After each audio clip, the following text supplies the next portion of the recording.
A second video on area. This time we've got some circles, don't we? So when you see an inclined or diagonal, you should be thinking to yourself, I'm going to have to use Pythagoras, which don't forget you're given. A, b, and c, a squared plus b squared is c squared. You're given that. When you see a curved shape, you should be thinking to yourself, that is a circle. So the circumference, which is the perimeter of the shape, is pi d, and the area is pi r squared.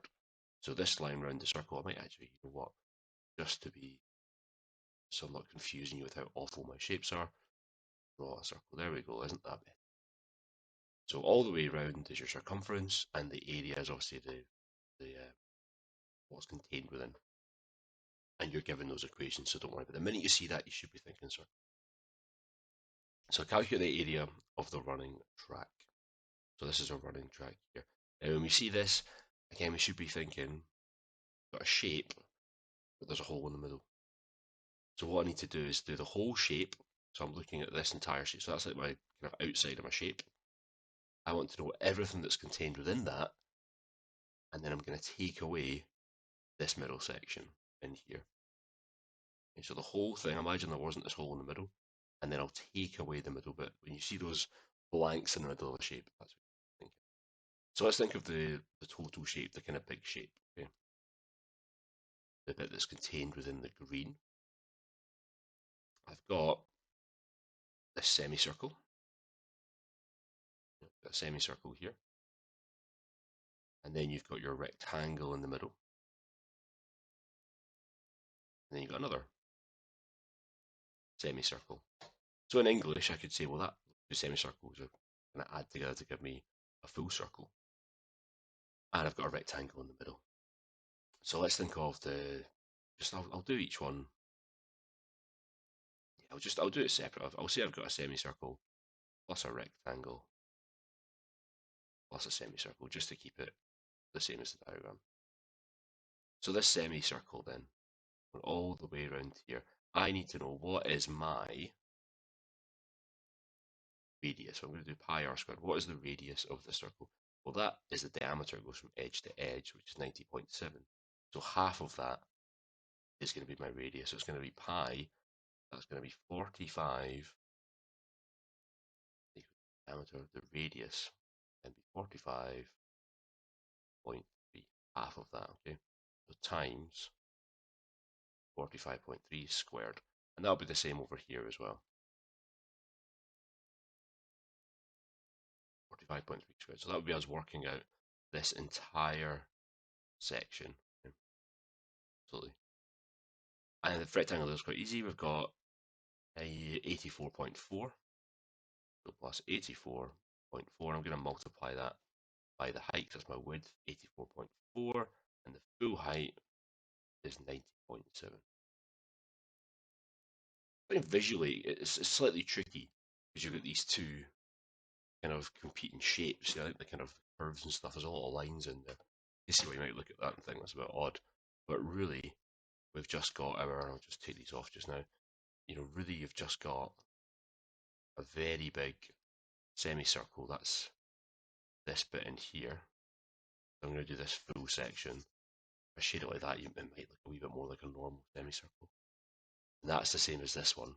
And in the middle, you get that rectangle here, all the way down. So there's your full rectangle. So if I do that on my calculator, this is paper 2, this one. If I do that on my calculator, I'm going to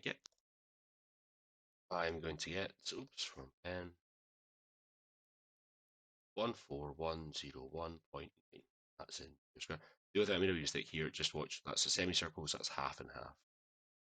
So it's this one divided by 2. So I ended up on the calculator, I just put in this bit, pi r squared plus this. But yeah, for doing a semicircle, it's half of this section, isn't it? Plus half. So sorry if you're looking at that thinking, what is he doing? That's fine. So that's the full bit. Now we just need to take away the same thing again, but in the middle. So what I'll do is I'll write the same again. So this time we're going to take away, so it's going to be pi r squared divided by 2 plus pi r squared. I'll do the full sum actually.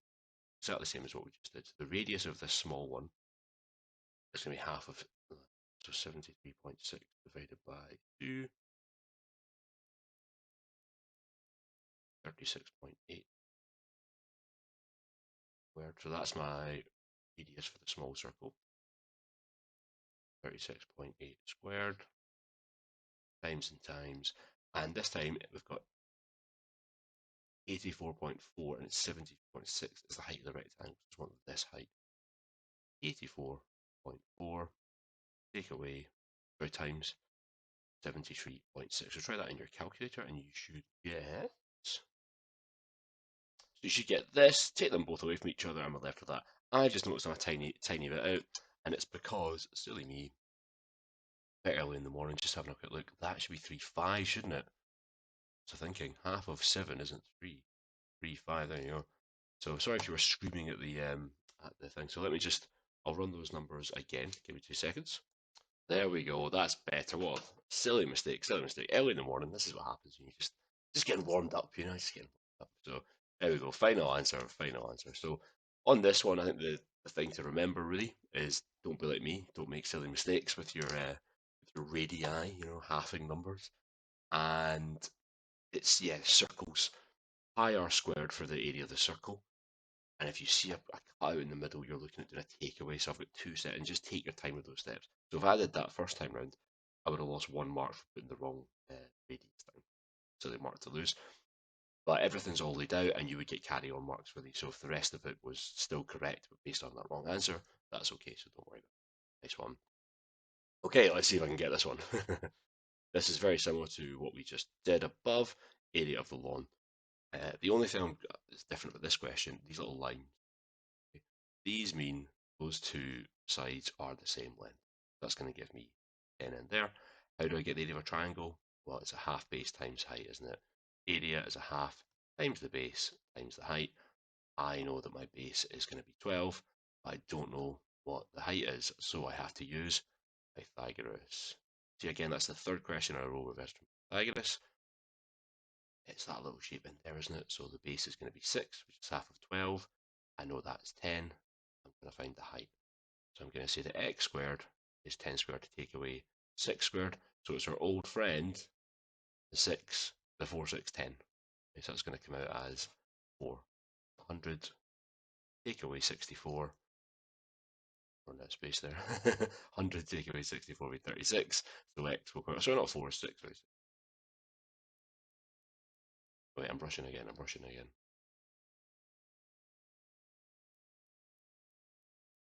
See, sorry. Find some space. I've rushed this. I've got myself in a little bit. So yes, I'll put this over here is what I'll do. Yeah, so let's do this. So we use some Pythagoras. I'll pause this. There we go. I've got numbers mixed around the wrong way. There you go. So that's our old friend, the 6, 8, 10. So we knew that was 10. It's a takeaway because we know what to use. So it's going to give me an 8 there. So I'll just put my 8. Just that number. And yeah, I'll do half of 12 is 6, and 6 eighths are 48. So see what happens when you rush through it. So get yourself, ooh. But yeah, classic. And I think I've got about a minute to go. I think I might just do one more. I think I might do this one. Yeah, because this seems to want me to do this without a calculator. Okay, so I've read this question. We'll try and do this. Okay, so really what this is saying, nice and straightforward, it really is just a rectangle, take away semicircle. So the rectangle, nice and easy, it's going to be 19 times 8. Very good. And the semicircle is going to be pi r squared divided by 2. Just to keep it in the same, I'll write base times height. Okay. So yeah, the base is 18 times by the height of 8. This one says take pi is 3.14. That's fine. And the radius, so the radius is half the distance, isn't it? So this full thing's 8. Take away 1 and 1. So I know my diameter is going to be 6. So the radius is going to be 3. 3 squared take away 2. Now 19 times by 8, I would like to do this. Table 10 and 9 for 19 and 8. So I get 80 and 9 eighths are going to be 72. Add them together for 152. Fantastic.